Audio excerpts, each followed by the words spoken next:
Welcome to this session about the Psalms. So this is basically Psalms 101. You're all familiar with the Psalms. You've sung Psalms. You've read Psalms. You've spoken Psalms in Sunday services and other times of the week.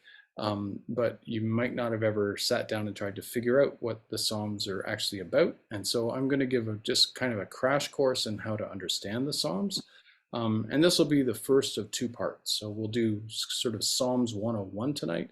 And then on another evening, I'll talk about how the Psalms were used by Christians, including in the New Testament, where they're used extensively.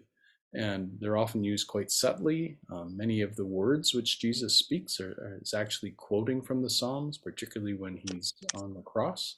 So we'll talk about that next time. But for tonight, I just want to take you through how the Psalms work. And to do that, let's see. Okay. So the first thing, so we're going to talk about Psalms in two senses. The Psalms as music and the Psalms as poetry. And if we have time, I'll talk a little bit about the Psalms as theology as well.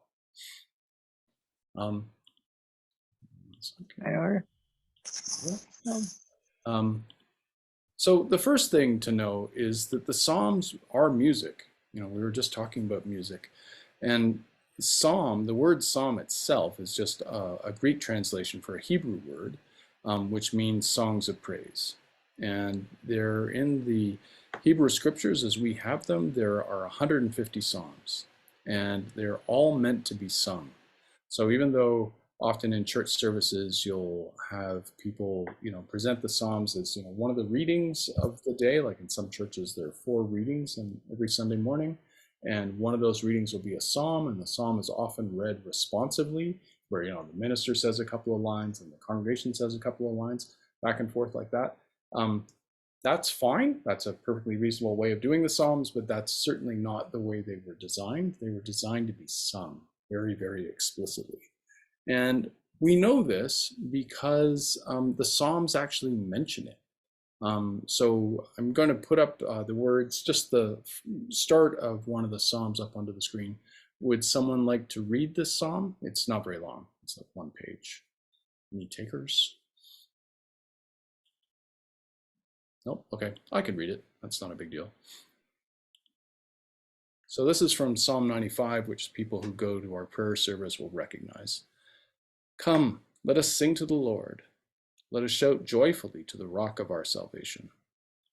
Let us come before God's presence with thanksgiving. Let us shout joyfully to God with psalms. For the Lord is the great God and the great King above all gods.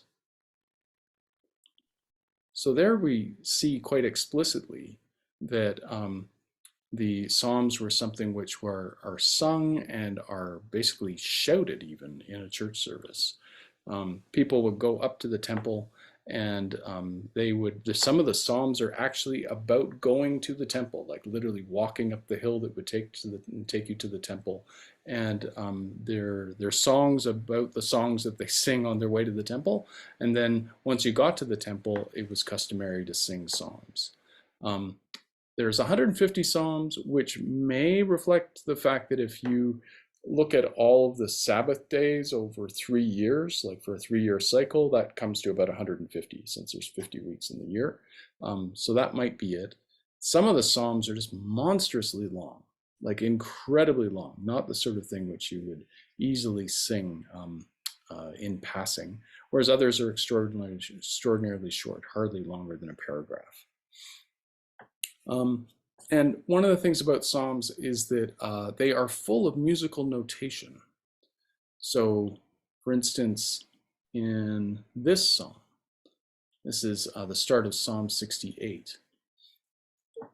In the Hebrew, it says heading for the choir director.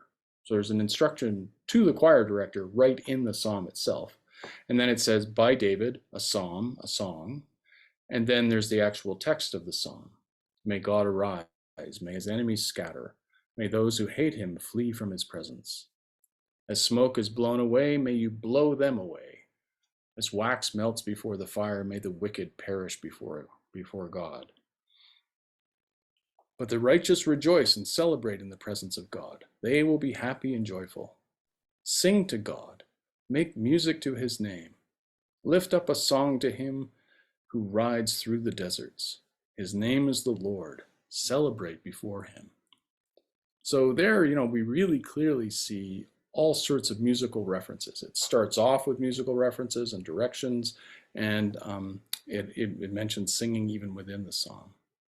And there's all through the Psalms, there's musical directions, many of which no one understands anymore, which is frustrating for the scholars and everybody else, since these Psalms would have had tunes, but they didn't have musical notation back then, or none that we found, so there's no way to know what the tunes were. And there's little notations in the Psalms themselves, like there's a word called Selah, S-E-L-A-H, which appears, no one knows what it means. Does it mean clap? Does it mean stand up and cry out? No one knows. But there's musical notation all the way through the Psalms. So what we do know about the Psalms for sure is that they were for music. Does anyone remember who wrote the Psalms, or who by tradition is believed to have written the Psalms? King David. Yeah, exactly, King David. Do you remember the circumstances under which he sort of became a musician in the Bible? Wasn't he a shepherd? Shepherd. Yeah, he was a shepherd boy, and there's a little vignette in the Bible where his musical abilities come in handy. He was hired or encouraged to go and play soothing songs for King Saul when Saul was depressed. Exactly. Joyful songs when he was depressed. That's right. Yeah. David's interesting figure. I mean, everybody credits him with being the first king of the Jews, chosen by God after King Saul. And what's interesting is that he's introduced 3 times. There's the famous David and Goliath story, right? Where he swings the thing and throws the rock at Goliath. There's another one where he's chosen by basically the prophet of the time says, okay, Jesse, I want you to bring all your sons in front of me, and I'll let you know when we found the one that's supposed to be the next king of Israel, because God will make it clear to me. And none of the sons measure up. And he says, do you have any other sons? And he says, yes, actually, I've got a young boy of a son. He's out in the fields with the sheep. And they bring David forward, and aha, this is the guy. This is the one who's supposed to take over. But then there's this third origin story. It's sort of like, Marvel creation stories, the origin of a superhero. There's like 3 parallel ones, and one of them is about David being called to provide music for King Saul, because Saul was suffering from varying degrees of mental illness, it sounds like, and David's music soothed his soul. And so you're absolutely right about that, Wendy. Here's a picture of King Saul being soothed. And David was believed to have played an instrument that was much like a harp, a psalter, and because traditionally it's said that David wrote all of the Psalms. He probably, in as much as David was a historical figure, probably wrote some of the Psalms. And many of the Psalms are actually given sort of preambles, like the one that we saw just before, where it says David, a psalm. So it clearly recognizes that David wrote the psalm. There are other psalms where it's just flat out impossible that David could have written the psalm, because it describes historical events in Jewish history which postdate David. Like, for instance, there are some psalms that are clearly written around the time of the Babylonian captivity, which happens hundreds of years after David. By the waters of Babylon, we sat and wept, right? That famous song couldn't have been written by David, and yet by tradition, all of the Psalms are attributed to David. Much like, the first 5 books of the Hebrew Scriptures are attributed to Moses, writing about the history of the world through the Holy Spirit, even though modern scholars think that, of course, is impossible. So we know that David was credited with being the musical genius behind the Psalms. And these psalms were like integrated into Jewish life intimately. People would sing them at synagogue, they would sing them at the temple, and famously at the Last Supper, we are told that David. And him. Sorry? Him. Him?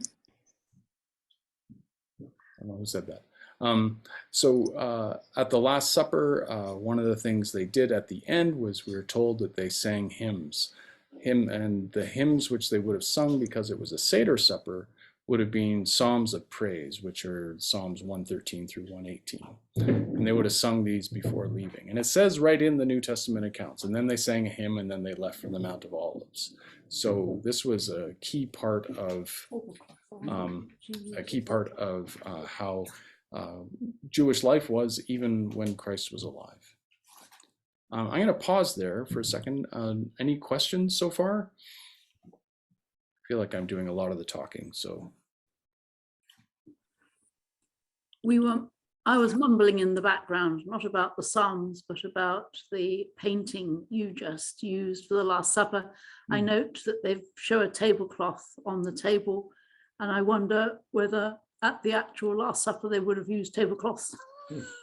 Well, actually, yes and no. I mean, at the Last Supper, they really would have been on the floor. They would have been either on the floor or on couches, like reclining couches, you know, sort of when you see old Egyptian paintings of a half couch, right? Like where it's got no back, but it's got one side that's sloped and then like that. They would have been reclining on couches around a low table. So I don't know if it would have had a tablecloth, but all the Last Supper pictures are basically wrong because they have the classic Western table with chairs around it. And nobody was sitting in chairs back then. They would have been lounging on couches. And in the Last Supper account, you know how there's, you know, when Christ mentions that someone here at the dinner is going to betray him, right? And everybody goes, is it me? Is it me? Is it me? Who is it? They ask John, who is lying on Jesus's breast, ask Jesus who he means. Well, it doesn't make any sense that he's lying on Jesus's breast if they're all sitting in chairs, right? And Leonardo da Vinci tries to cover this by having John like this, but it makes a lot more sense if you're all lying around on couches, then it's no big deal. If John was sitting on the floor and Jesus was on the couch, John would just lean back and have his head on Jesus's breast. So, long answer, I'm not sure about the tablecloths, but I'm certain about the high table. That would not have been there. Well, the previous picture you showed with King Saul, he was lounging on that kind of a day bed. Yeah, that's true. Let's pull that up. I've forgotten about that. Yeah, absolutely. Yeah, that's exactly the kind of thing that they thought that they had around. So somebody got the history right. All the people in this picture, they appear to be dark-skinned. Yes, that was my choice. Yeah. We've had so many white Jesuses. And Yeah, like, it's very refreshing. Is that your cat? Yes, you're hearing my cat meow. Hi, Snitch. Yes. Is it in distress? No, well, I don't consider it distress. It would like to be petted, so it thinks it's distress. Okay. We disagree about this. Okay, any questions about Psalms rather than my cat? Okay, I'll carry on then. So Jews heard Psalms their entire lives. They sang Psalms as their hymns, although they also wrote original hymns. Paul mentions this. And they became part of the life of Christians. Christian children were expected, like in the 2nd and 3rd centuries, Christian children were expected to learn Psalms like by heart by the time they were 7 or so. And like Psalms were integrated into the life of the people in a way which isn't true now. Like for instance, in the late 2nd century, the theologian Tertullian tells his students that when they go visiting to somebody's house, like when the minister does a pastoral care visit to somebody's house, he says that you shouldn't You shouldn't leave until you've said a prayer for them. And then you may also start singing a song before you leave and stop the psalm so they can finish it. So, it'd be sort of like me starting to sing, My Way by Frank Sinatra and stopping them. Everyone would expect you to know the song so you could finish it, right? Like it was just so part of their musical world that everybody knew the words to the popular song. So you would just use them as a way of saying goodbye. We also know from other sources that when the monasteries were established, when the first hermits started going out into the desert in Egypt in the 3rd and 4th centuries, they went out and they lived separately in little cells, little huts and stuff around the desert and in caves. And at that time, these Christian hermits wanted to get as close to God as they could, and they felt that the best way to do that would be by singing psalms all day long. Many of them would memorize all 150 psalms, which is a huge feat. You should pull out a Bible and take a look at how much space of the Bible is taken up by psalms. That would be a considerable amount of scripture to memorize. But they would memorize it and sing it, and sing them all day long, and often just do them in order. And accounts from the time say that when visitors would go out into the desert and enter valleys where there were all sorts of hermits living in the caves and stuff, it sounded like the buzzing of bees. It's like so many different people singing the psalms to themselves as they made a living by putting together baskets or twining rope. And some people apparently could sing all 150 psalms in a 24-hour period. So it is hard to overestimate how important the psalms were to early Christian life. They were considered to be basically the voice of the Holy Spirit, and so all manner of wisdom could be found in the psalms. And it wasn't just the monks who memorized the psalms. I want to show you a quote from St. Jerome. He lived in the area of Bethlehem in the late 300s. Jerome was the guy who translated the Bible into Latin, and it was his translation of the Bible which became the standard Bible for the next 1,000 years within the Roman Catholic. And here's what he has to say about what it was like to be in that way. In the cottage of Christ, which is his way of saying Bethlehem, all is simple and restful. And except for the chanting of psalms, there is complete silence. Wherever one turns, the laborer at his plow. I think it's just because the fan on my computer is going. Maybe I can't really fix that. I'm afraid that's as good as it's going to get. In the cottage of Christ, Bethlehem, all is simple and restful. Except for the chanting of psalms, there is complete silence. Wherever one turns, the laborer at his plow sings Alleluia. The toiling mower cheers himself with psalms, and the vine dresser, while he prunes his vine, sings one of the lays of David. These are the songs of the country. These, in popular phrase, its love ditties. These the shepherd whistles. These the tiller uses to aid his toil. So he wrote that in 386. So even the common people knew the Psalms by heart, at least a bunch of them, so they could just sing them as they were working.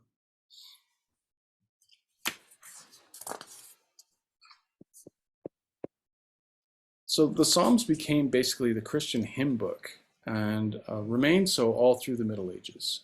So if you went into a cathedral in the Middle Ages, like Chartres or Notre Dame or something, a lot of the music that you would hear would be psalms, not exclusively. They did write other hymns, but a lot of it would be the psalms.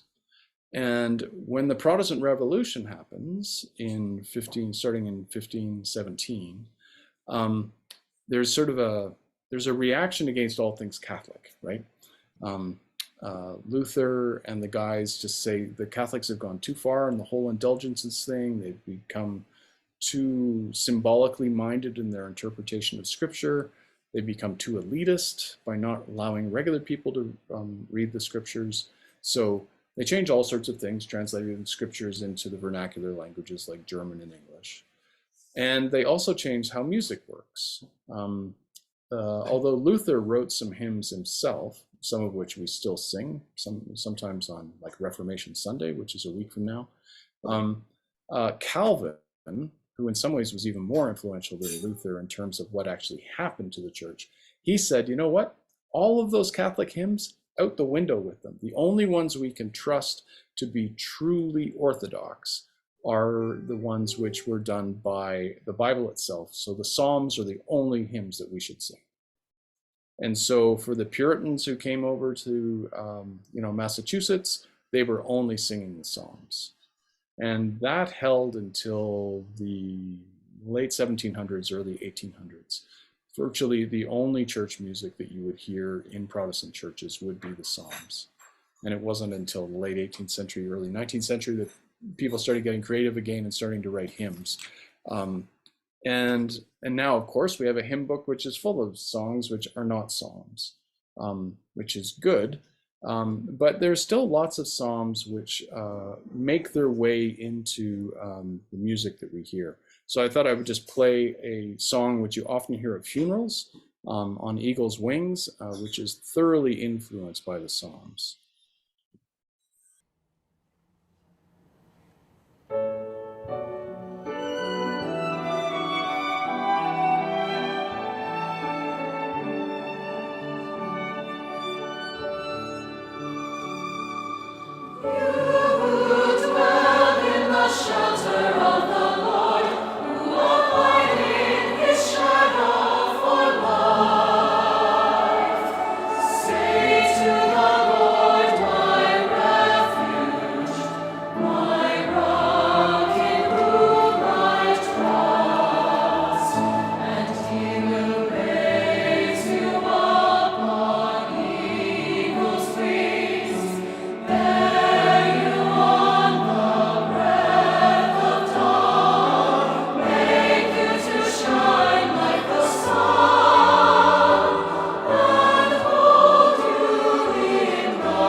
So that's an example,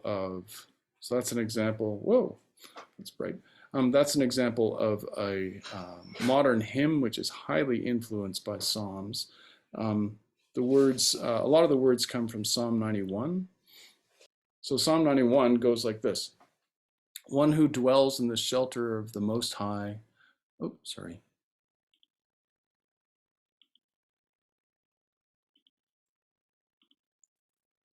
One who dwells in the shelter of the Most High will lodge in the shadow of the Almighty. I will say to the Lord, my refuge and my fortress, my God in whom I trust. For it is he who rescues you from the net of the trapper and from the deadly plague. He will cover you with his pinions, and under his wings may you take refuge. His faithfulness is a shield and wall. And so you can hear the echoes of those words in Eagle's Wings, and that you're being sheltered by the eagle's wings. It'll protect you through everything. So Psalms are poetry, rather songs were music, but they were also poetry. And I'm going to get into that in a second. But before I go any further, do you guys have any questions?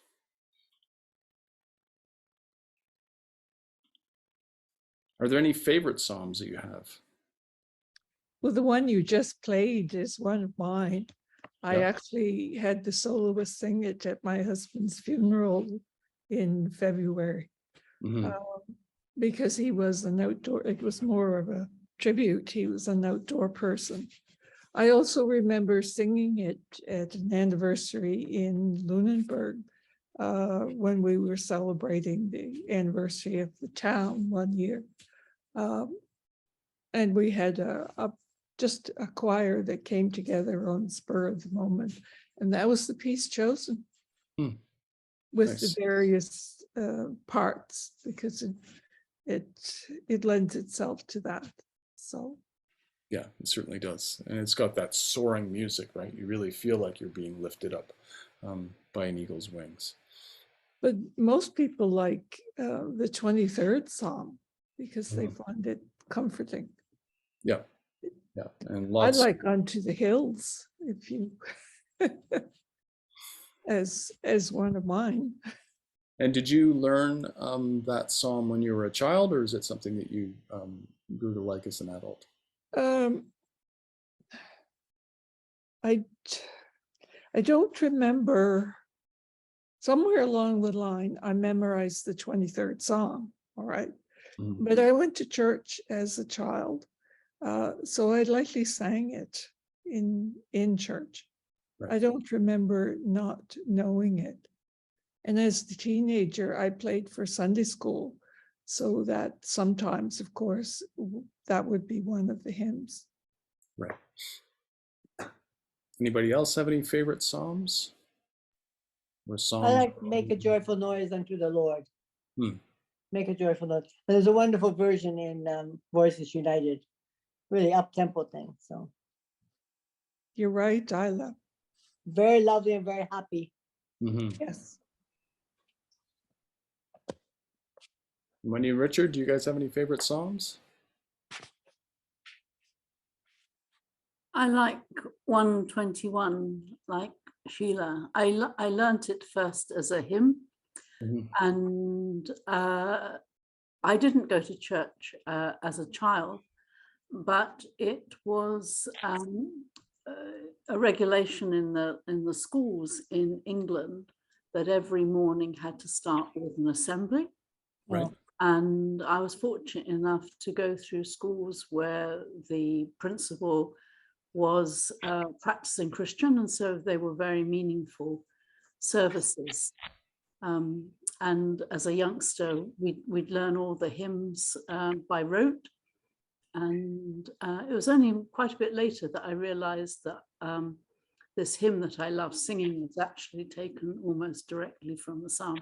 You know, I to the hills will lift mine eyes, from whence does come mine aid. Yeah, it's interesting. The in Ontario, children had to hear scripture, and there had to be a prayer every morning until 1970. Um, and after that, it stopped. And what's interesting is that religious literacy, like biblical literacy, just plummets after 1970. And that was true in the United States as well, because the Supreme Court had handed down a similar decision in the United States a little bit earlier. 1970s, like, church attendance as well as just religious understanding, religious literacy just starts its long dive after children stop hearing it all the time. And you can imagine that in a lot of schools, the Bible reading over the loudspeaker was a chance to just sort of stare off into space or to doodle or whatever, but it was still in the air, literally, right? But once you push it to the side, then it just ceases to be part of what is normal. Hi, Laura. Nice to see you. Thanks for joining us. You're muted, Laura, so we can't hear you. Stephen, Our condo meeting was extremely short. No questions, no problems. So I'm here, which is Great. good. Good to see you. Isla, did you have a question? but Stephen, do you recall being in school and having scripture read to you over the PA? Well, no, because I grew up in Quebec, so that definitely didn't happen. Because I don't recall it in Ontario. The Lord's Prayer I recall every morning, and the national anthem, but not. I think it was up. I think it was up to the discretion of the school how they did that, and the Lord's Prayer would obviously be an easy way to do it. Yeah. Something that would get drilled into kids' heads as a result. So There's one thing. Do you favor a particular translation of the Psalms? I struggle with this every single week because of the prayer service, because there's always a psalm or two in the prayer service. And I find that you know what, I don't have, I'll tell you my process. I take a look at a psalm, and if I want to understand it, which I always do, right? But um, I, I I don't actually use paper Bibles at all anymore. What I Oh, do is there's a website called BibleGateway.com, and on BibleGateway.com you have access to 60 different translations. And all you do is like Psalm 61, and then there's another window, and you can just choose which translation you want to go to. So if I want to understand something in fine detail, like any scripture that I look at for a Sunday morning, I usually start with Young's literal translation, which is an old translation which tries to make the English as close as possible to the original wording in either Greek or Hebrew. And it's often very awkward, but at least you understand what the actual words were. And so if in one translation it might say, my heart cries out to the Lord, the actual word might be my bowels cry out to the Lord. And or my liver cries out to the Lord. Like, I'm not exaggerating. Like, those sorts of terms were used back then because they understood the location of identity differently in terms of which organs it was associated with. So I would go there. The New Revised Standard Version, which is the sort of United Church approved one, is good, but it's not very poetic. No. And it Oh. often misses poetic allusions and metaphors which are meant to echo each other within a single song. So I often go to the New International Version and sometimes the American Standard Bible, which I think just has a better ear. Do they acknowledge the King James? I do look at the King James. It's just that the language there is often so archaic that it just sounds stuffy and old-fashioned, which is distracting. Northrop Frye made the argument that the King James was the most beautiful and poetic version of the Bible in English, and Yeah. he always preferred that because he said it was more important to get the feel of it than the exact wording right. Yeah, yeah. I get that. It's just that the King James, like even at the time that the King James Bible was being written, on the streets nobody was saying thou. Like it deliberately chose archaic sounding language because it thought it was more majestic. But now it just sounds patriarchal and archaic. So that's why I tend to avoid the King James.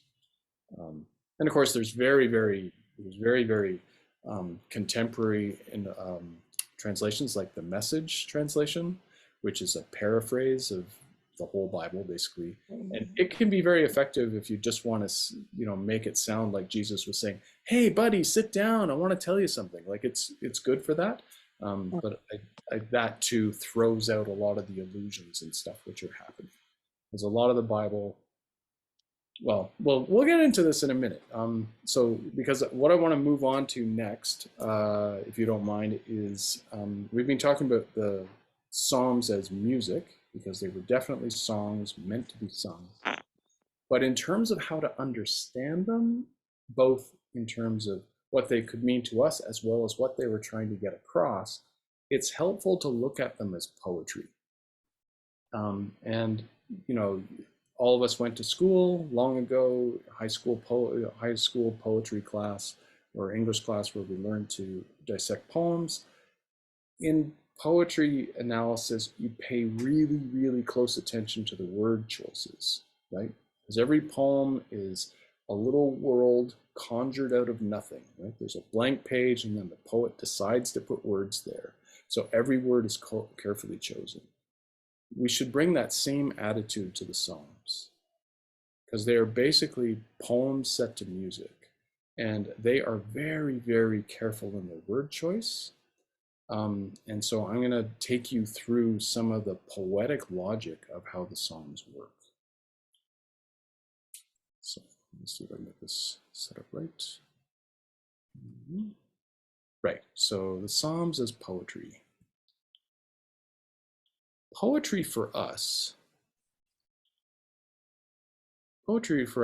means something like this, right?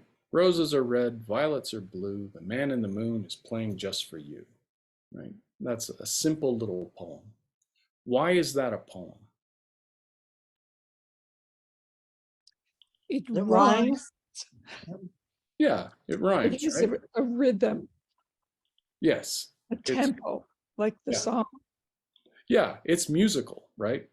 Yes. Roses are red, violets are blue. The man in the moon is playing just for you, right? Blue and you rhyme. So it has a rhythm to it. You expect after the line violets are blue that you're going to hear another ooh sound pretty soon, right? And there are different types of poetry, right? Where there's heroic couplets, where the end of each line rhymes. And of course, there's things like blank verse where nothing rhymes, but there's still a rhythm to the word. The Psalms are poetry, but not that kind of poetry. This is how our poetry works, right? Like A, B, C, B, right? The blue and the U rhyme with each other. So we expect there to be rhyming sounds, whereas in Psalms, it's not the sounds that rhyme, but the ideas. So here's just a little bit of Psalm number 2. The one who is seated in heaven laughs. The Lord scoffs at them. Then he speaks to them in his anger, and in his wrath he terrifies them. The key to poetry, or one of the keys to poetry, is repetition. So where are the repetitions in this piece of poetry?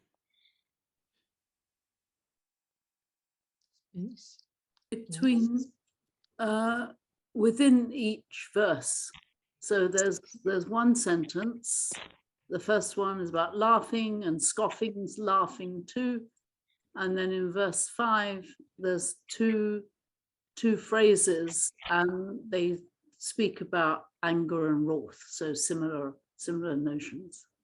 Right. Yeah, exactly. So, and that's what you see in Psalms all the time. Well, not all the time, but much of the time. Biblical poetry, oops, sorry, go back. Biblical poetry looks like this, where there's one sentence or phrase, and then the same one which is amplified. So the one who is seated in heaven laughs. So that's one idea. And then the idea is repeated, but amplified. The Lord scoffs at them. So we're not sure in the first sentence, the one who is seated in heaven laughs. Who is that exactly? Is it an angel? Is it cherubim? Is it the Messiah? We're not sure, right? The second sentence clarifies. The Lord scoffs at them. And what's the difference between laughing and scoffing? They're opposites. Well, are they though? Right. No, Laughing and scoffing. Making fun of them. Yeah, it's a particular type of laughter, right? Where you're not just laughing anymore, you're laughing at them, right? Laughing at someone's expense, right? So it's more pointed, right? And so in those two lines, we see a general idea stated and then a more specific pointed version of that same idea. Right? And then in the second one, it's more obvious because it goes from anger to wrath, right? So anger is one thing, but wrath is much worse. And he speaks to them first, but then he terrifies them. So another amplification, right? And this can be found all through biblical poetry. This is really, really common, where this form of amplifying double sentence can be found in the book of Job, can be found in Isaiah. It can be found pretty much all through the Bible. There's poetry all through the Bible. And it can be very specific. Like it's interesting, like in the book of Isaiah, the prophecy of Isaiah, most of it is poetry. And if you read Isaiah with Shakespeare in mind, you get a sense of where Shakespeare got his sense of poetry, because it sounds Shakespearean. And of course, Isaiah came first. But what's interesting is the way it's used, because when God is talking to the nation of Israel about the bad things which are going to happen if they don't straighten up, and the good things that'll happen if they do follow God's ways, All of that's expressed in poetry. But when God talks about the pagans who make idols, the poetry stops and it's expressed in prose. And it's not accidental. Like you can really see it. It just suddenly clunk, drops down into this sort of really basic sort of language. And that's because poetry is inherently creative language, right? I mean, poetry, not just because poets have to create poetry to make poetry, but that poetry is always saying that thing is like this other thing. My love is like a rose. Red rose. Yes, thank you. It's in poetry, the use of metaphors and similes are there so because there's this sense that just looking at something the way it is doesn't tell you enough about it. It needs to be compared to something which is unlike it so that you can paradoxically get a greater understanding of the thing, the original thing itself, by looking away from it and seeing a deeper aspect to it by comparing it to a rose or to a storm or to a tree. Does that make sense? Mm-hmm. Do you guys have any favorite poets who you like, who are particularly good at sort of conjuring images? Robert Frost. Okay, one at a time. Sheila first. Robert Frost. Mm-hmm. Although I couldn't quote. What do you like about Frost? The simplicity. Mm-hmm. And I also liked some of the odes, Keats and Shelley, because I studied those in university and memorized certain lines. Right. I liked some of Wordsworth. A violet by a mossy stone, half hidden from the eye. Fair as a star, when only one is shining in the sky. There's your A, B. Right. Yep. So, and comparison of something very small and earthbound to something cosmic and distant, right? I tend to favor those. Okay, and Isla, you had spoken up too. I like William Butler Yeats, The Second Coming. Slouches toward Bethlehem to be born. Very biblical poem. Yeah, Brilliant. Center cannot hold. Yeah. Yeah, but and that's a really good example of a poem that is talking about a contemporary situation, what seems to be the decay of the world order, but to give a sense of what might happen next, he harkens back to an entirely different story, which is the biblical story of Jesus on his way to Bethlehem and Mary's belly. Right? I love the 20 centuries of stony silence. Vexed to nightmare by a rocking cradle. Fabulous. and that shows the power of imagery and metaphor, right? That we deepen our vision of understanding things by comparing them to something which is completely different from themselves, which shouldn't work but does in poetry. And we do it, I mean, most of the time. Well, I don't know. In the 20th century, of course, non-rhyming verse became common. But before that, if I have an English degree under my belt from long ago, and before the 20th century, almost all poetry was rhyming poetry, with maybe the exception of John Milton and a few others. But this idea that a phrase could be spoken and then amplified actually lives on in our modern genres of music, actually, in the blues. So I'm going to play you a blues tune by B.B. King. And just listen to the words and see how that sort of amplification game is happening.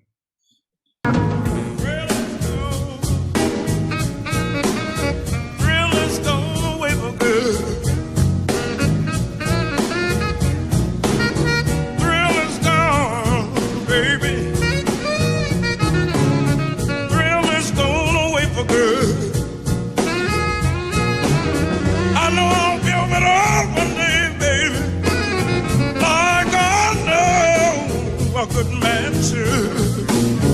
You know I'm free now, baby. I'm free from your spell. I'm free, free, free now, baby. I'm free from your spell. I know that it's all over. All I can do is wish you well.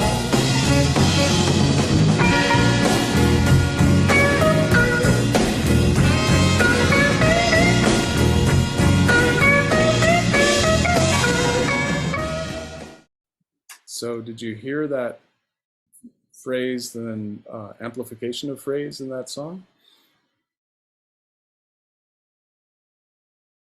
Let me help you out. So these are the lyrics. The thrill is gone, it's gone away for good. Right, so thrill is gone. What does that mean it's gone? Well, it's gone away for good, so that's an amplification. All the thrill is gone. Baby, it's gone away for good. So it's the same kind of thing, and I don't think it's surprising that this would happen, since the African-American spirituals often use this structure, and they would have been influenced by the music of the Bible, since the Bible is known mostly to the African-American slaves through sound, right? I mean, there are very few of them who are allowed to be literate, so they would have heard the Psalms and then sort of taken some of that and merged it with their own African traditions to come up with their own kind of spiritual music. And the blues are kind of the daughter of the spirituals, secularized, but still keeping that statement, echoing the statement with emphasis. Next time you're at a blues concert, listen for it. Like there's that, it's bad, it's so bad I did blah, blah, blah. You know, like it's statement and then amplification of statement. And so now what I'd like to do is look at Psalm number 1, which is the very first Psalm in the whole collection of Psalms. And I invite you to read it poetically. Just put on your old English class hat, or English class mind, and just read this poetically. And I'll read it out loud and just sort of listen for repetitions and echoes in it. So this is Psalm 1. Happy are they who have not walked in the counsel of the wicked, nor lingered in the way of sinners, nor sat in the seats of the scornful. Their delight is in the law of the Lord, and on this law they meditate day and night. They are like trees planted by streams of water, bearing fruit in due season, with leaves that do not wither. Everything they do shall prosper. It is not so with the wicked. They are like chaff which the wind blows away. Therefore the wicked shall not stand upright when judgment comes, nor the sinner in the counsel of the righteous. For the Lord knows the way of the righteous, but the way of the wicked is doomed. I'll give you this is the whole psalm all at once. So do you see any repetitions or echoes in there? Oh, yes. all the time. Yeah. Okay, Laura, which ones do you see?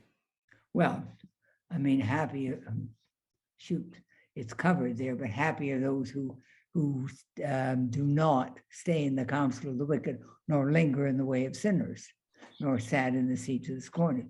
That's three things right there. Right. And then in the verse 1, their delight is in the law of the Lord, and they meditate on it every day, or day and night. Right. So each verse has some repetition of either good things or bad things. Mm-hmm. Yep, quite right. Any other repetitions or echoes in there? Yes. Oh, yes. Every verse has them. The trees planted by streams bearing fruit, and leaves do not wither. Everything they do shall prosper. Right. But then verse 4 is so different. It's not so with the wicked. They are like the chaff which the wind blows away. But that's not so. You mean in terms of how it works in real life? That's right. I mean, you have to get to the next line, and it's where it says, the wicked shall not stand upright when judgment comes, nor the sinner in the counsel of the righteous. But that's still to come. Right. Yep. Shoot. It's the counsel of the righteous calling. There are a lot of comparisons in Mhm. this particular part, which makes it easy to follow. They Such are as, like trees, okay? yep. They are like the chaff. And the juxtaposition, first the goodness and then the evilness. And it follows syncopative, can't say it, in a syncopation kind of way. Mm-hmm. Yeah, that's right. And it's got an interesting structure to it in that the opening of it has these verbs in it, which are all about bodily position, right? Happy are they who have not walked in the counsel of the wicked, nor lingered in the way of sinners, nor sat in the scenes of the scornful. And then at the end, in verse 5, it's therefore the wicked shall not stand upright when the judgment comes, nor the sinner in the counsel of the righteous, sort of implying that the sinner will not sit in the counsel of the righteous, right? So you've got, it's about, it's first of all, the visual, but it's physical, right? Like, are you going to walk or linger or sit among the evil? And if you don't worry, because later on the wicked will not be able to stand or sit among the good, right? So it's sort of bookended by these two ideas, right? There's a sort of starts in line 1 with the evil counsel, if you like, and it ends with line 5 about the counsel of the righteous. So it starts with the counsel of the unrighteous, and it ends with the counsel of the righteous. So there's this balance between it. It's sort of kind of bookended by this idea of righteousness, and this is considered a wisdom psalm. And the wisdom literature is all about having wisdom literature is all about this idea that the wicked shall not prosper and that the good will win in the end, which the end needs to be defined very clearly as like the very end, like when judgment comes, because of course in the medium term, the wicked sometimes prosper a long time and just keep missing court dates and, have enough lawyers to keep themselves still on Fifth Avenue. But above the law. yeah, but wisdom literature, like the Book of Job, is wisdom literature, right? And it questions, is this true? Is it true that only the wicked will suffer? But the Psalms start with a wisdom psalm as basically a kind of statement of, you know what? In the end, it all works out. Stay with me, everybody. In the end, it will all work out. It's kind of like Dante when he wrote his vision of hell and purgatory and heaven, called it the Divine Comedy, because ultimately it will end well, right? That's kind of the Jewish and Christian promise, and Muslim promise too, that it will end well for those who follow God's ways.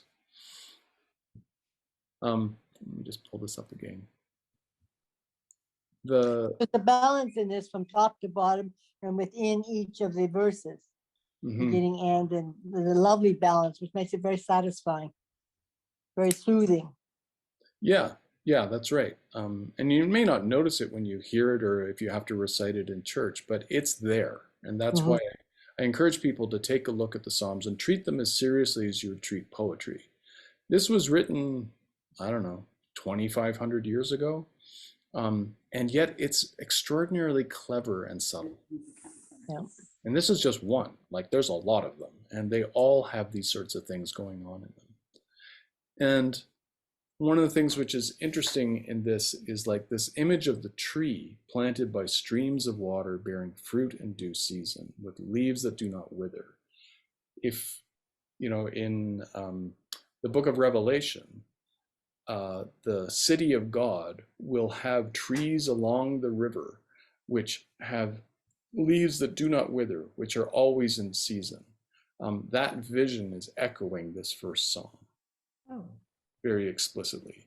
And of course, the Bible begins, well, chapter 2 in Genesis describes Eden as having 4 rivers which go out in the 4 cardinal directions with a tree in the center, the tree of life. And this too is hearkening back to that, this idea that there is a tree that is always life-giving. And it compares the righteous to people who have basically hooked up to that tree, who have become like that tree, that are planted by the streams of water and always bear good fruit and do not wither. And everything we do shall prosper. And it doesn't mean prosper in the bank account sense, but prosper in the sense of righteousness, right? And what's the difference in the imagery between lines 3 and 4?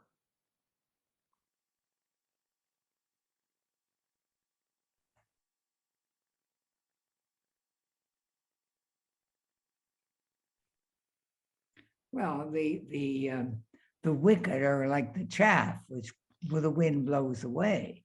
Mm-hmm. And the tree, the leaves do not wither. Everything they do shall prosper. Yeah, and the tree is planted, right? It has roots that go deep into the ground by that life-giving stream. So there's a solidity to the way of the righteous versus the evanescence of the wicked, right? They blow away in the wind, right? You know, like the wicked will be found out, and God, of course, knows exactly what they've been up to. So they will lose in the end because they will just blow away. And it's interesting, like line 4 describes them as being just chaff that blows away. But line 1, right, talks about the counsel of the wicked, and it implies that the wicked are sitting down at the counsel of the wicked, right? Because the good people haven't walked with them or lingered with them or sat in their seats. So it starts with this idea of the wicked being in charge. They have the counsel where they're sitting and they're firmly rooted. But by the middle of this psalm, it's saying, no, no, no, the firmly rooted ones are the righteous, because the wicked will blow away. And in line 5, the wicked shall not stand upright when judgment comes. Right? So you've got all of these wonderful metaphorical juxtapositions in such a short space. It's only 6 lines long. And yet by using poetry, it's able to get across so much about an ethical life, about you know, a life, a spiritual life. But the reason it can do that is because it's not talking about the spiritual life explicitly. It's doing it through allusion. And it suggests that, like, as readers of Scripture, the value of Scripture is in its indirection and the work that we have to do in trying to appreciate that, the meaning that is contained in the indirection. Does that make sense? Mm-hmm. I mean, our culture likes things to be straightforward, right? Just give me the executive summary. That's all I want. I don't want to read the report. I just want to read the executive summary. The Bible, which is full of poetry, takes the opposite approach. It says, I need to tell you about something which isn't dead obvious. The obvious world which you see is not the final story. And I don't just mean in terms of time, I mean in terms of understanding what's really going on. And the only way I can get you beyond that vision of the obvious is to compare everything you know to other things so I can break you free from the obvious perspective. So poetry is the ideal language for spiritual discussion and spiritual insight, because it's never just about the thing it's talking about.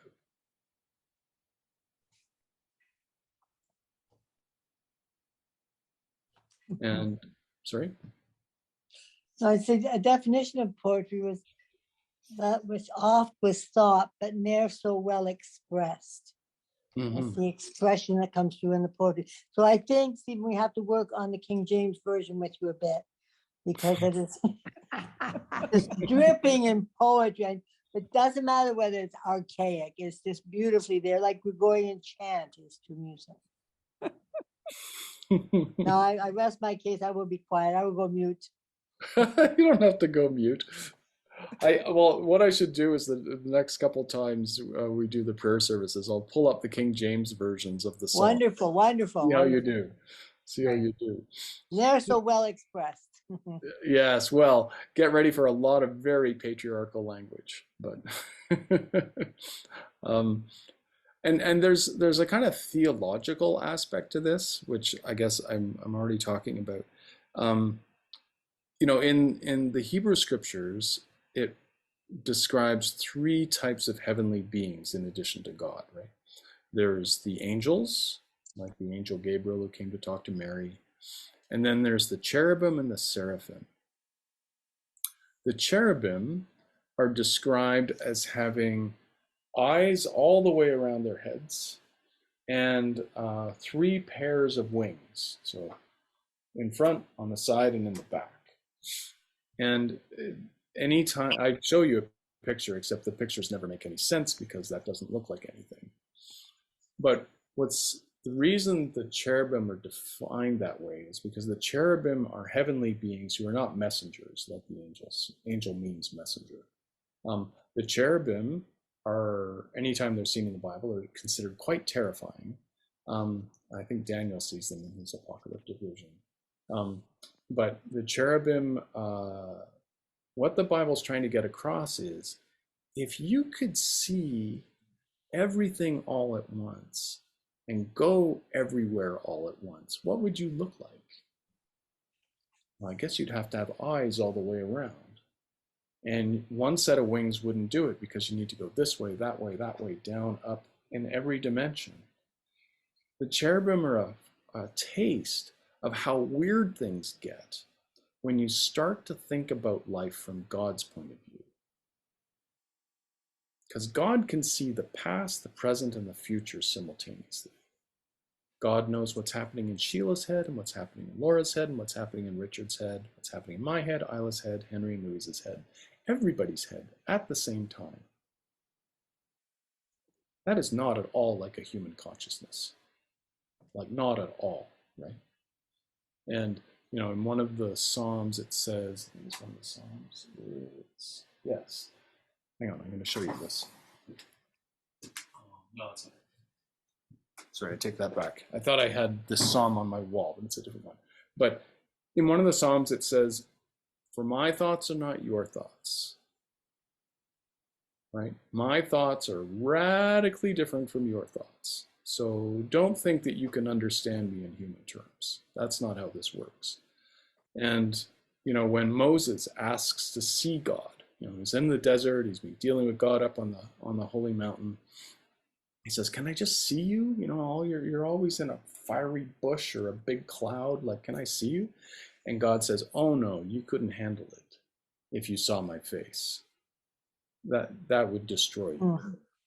Tell you what, why don't you hide in a rock, like in a crag, and I'm going to go past, and you'll be able to see my backside, but that's all you can handle." Christians, because we have been told that Jesus is the face of God, right? Jesus is God in human form, we've kind of domesticated God, kind of drained the scary, bizarre, mystery, all-encompassing, omnipotent part of God out of our God picture, and we just tend to complain that God doesn't communicate with us often enough or clearly enough. The Hebrew scriptures have a much richer sense of who God is, that God is this being who is beyond imagination, beyond any way for human beings to understand God. And, you know, when Hagar's in the desert and she thinks she's seen God, when she sees an angel, she says, "I can't believe it. I've looked on God's face and lived." In the Psalms, God is described anytime God comes down to earth, the mountains start to melt and the earth starts to quake and the trees all fall down. Like there's this aspect of God in the Hebrew scriptures which understands that if there is a creative force which has created the entire universe, it's not going to be like sitting down with your girlfriend over coffee. It's just not going to be like that. When God sounds like that, God is making a concession to our poor little human minds, which is a very compassionate and loving and wonderful thing to do. But that doesn't mean that we've captured God's reality. So what's this got to do with Psalms?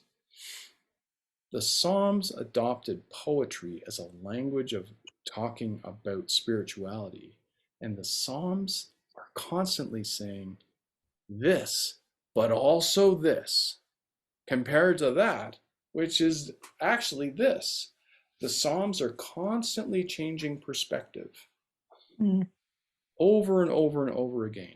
They're trying in their small little way to give us a sense of how God sees things, which is a thing is never just itself. It's also this, and from that angle, and from that angle, and from that angle. It's like seeing everything through a kaleidoscope. God can see everything all at once, and one angle is not going to do it. You're going to have to look from multiple angles, and the Psalms use poetry to give us poor humans a sense of how God sees the world, which is more complete than the way we see it, by saying it's like a tree by a river with leaves that don't wither. You know, like it's a tree, but there's this other thing you got to know about the tree, and another thing you got to know about the tree. Because you need to look at the tree from all angles, and not just all angles spatially, but also in time, because by telling us that the leaves never wither, it means that we're not just looking at the tree as it is, but we're also being told about the tree as it will be, right? Because the leaves don't wither. How do I know the leaves don't wither? There's the leaves on the tree. Well, you're gonna have to stick around for a while to see that they don't wither. Oh, so this is a statement about the tree in space as well as in time. And as Laura said, in that Psalm 1, when it says the righteous, or rather the wicked will not prosper, it really means at the day of judgment they won't prosper. So this psalm, which starts off at the beginning, don't hang out with wicked people now, because at the end of time they won't prosper. This one little psalm in just 6 lines takes us from the present all the way to the end of time. That's the way God sees things. It's never just right now. It's now and the past and the distant future all at once.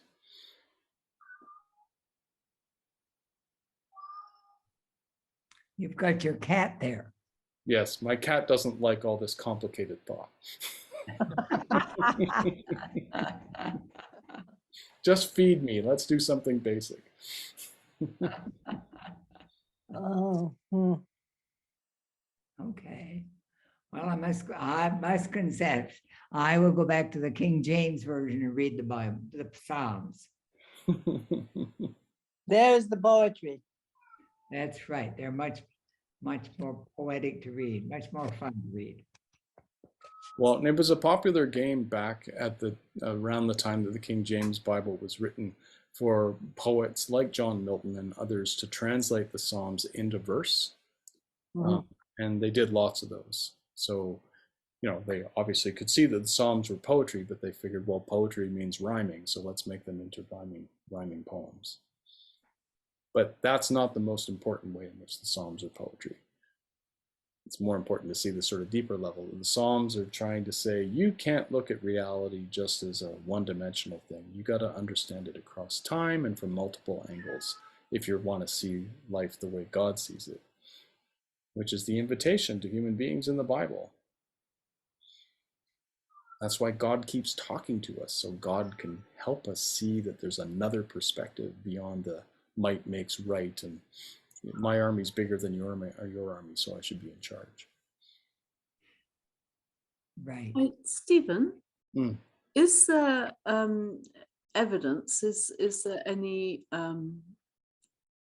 is there any evidence of other cultures using poetry contemporary with the ancient Hebrews? Yes. Oh, yeah, yeah. The other cultures also had sacred poetry, and I'm not sure if theirs rhymed or not, but they certainly had sacred poetry. Everybody struggles to understand the spiritual dimension of life, right? It's not unique to Jews or Christians. Mm. So the ancient Sumerians had their stories, the Greeks, everybody does, but they just interpret it differently. Like the the the cultures which were contemporaneous with the ancient Jews believed that, like the Canaanites and the Babylonians, believed that the universe was created through a war of the ancient gods. Um, and the earth was, in the Babylonian case, I think, or the Canaanite case, was the body of Tiamat, who was a goddess who had been defeated and then chopped up, and then her body became the earth. There's stories like that, and so well, the common way of Like looking at ground it. meat. And so when the Bible starts with, in the beginning there was just, formless water and darkness, and God came into it, and just God creates the world by speaking the world into being. That's a rebuke to all those stories that say that the universe was created through war. Mhm. In those cultures, kings could justify the use of violence because that's how the universe works. It started off as a war of all the gods against the other gods, so why shouldn't we keep on doing war? Whereas the Hebrew scriptures say, no, it started off in peace, and it was good, and it was good, and it was good.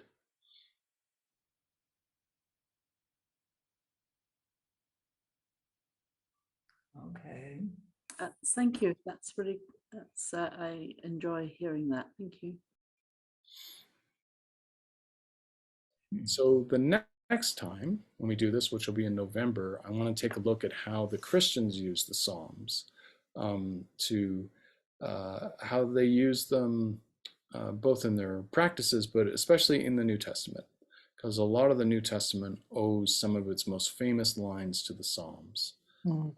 Jesus quotes the Psalms, people refer to the Psalms. They are clearly one of the aspects of Hebrew scripture which you can assume the common person knows, so the New Testament is constantly riffing on them. So we'll look at some Psalms through a Christian lens the next time. Why are we not reading Psalms in church anymore? That predates me. I think I get the feeling at Lawrence Park there was a move to try and shorten the service to 60 minutes. And so a lot of things were cut out along the way. Because there were probably responsive psalms read at church at some point. And when I first arrived at the church, the previous minister told me the one thing which the congregation was very clear about was they didn't like reading things responsively. Oh, who said that? My predecessor told me that. And it wasn't his opinion. I guess some worship committee or something had told him that. So, and I'm not convinced that reading the Psalms responsively is an effective way to learn them or appreciate them. We did that at Bloor Street. I was there for like 10 or 12 years, and every Sunday we would read them, and the minister would say 2 lines, and then you'd be worried about, oh, is it my turn to speak? And then you'd read your bolded lines, and you didn't really get a feeling of the whole thing. You just got it in little bits about, oh, what am I supposed to say next? Whereas it was creation. It was the 5 weeks of creation, which I stretched out to 6 this week, this past September and October. In one of the previous years, I had to start with a creation type psalm each week, right? And you did one of them, Laura, right? Remember, we had the soloist behind you humming as you spoke one of the psalms. I'd be happy to do that again. I think that's an effective way of hearing the psalms, because you can hear them as poetry and you can see the whole thing at once.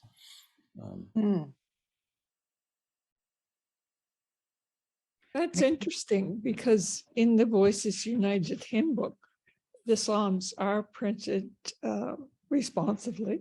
Yep. And also you can even have a sung refrain if you wish to use that, beginning, ending, or in the middle. I haven't heard that used at this church. But that does speak to them as being music, even if it loses the continuity of what's being said. Yeah, it does feel a little high church and can feel kind of stuffy and stultifying. So I'm not sure I would want to bring it back very often, but read as poetry, I'm all over that. I think that people would get that. And you know, Maybe you should do a sermon Yes, on that's what I was thinking. poetic. Just explain to us the theology of taking a psalm and how you looked at it in the various ways. I would happily do that. Sure. Yeah, it's not like everybody showed up for this talk, so No, you could they'll all know. you could take that part again.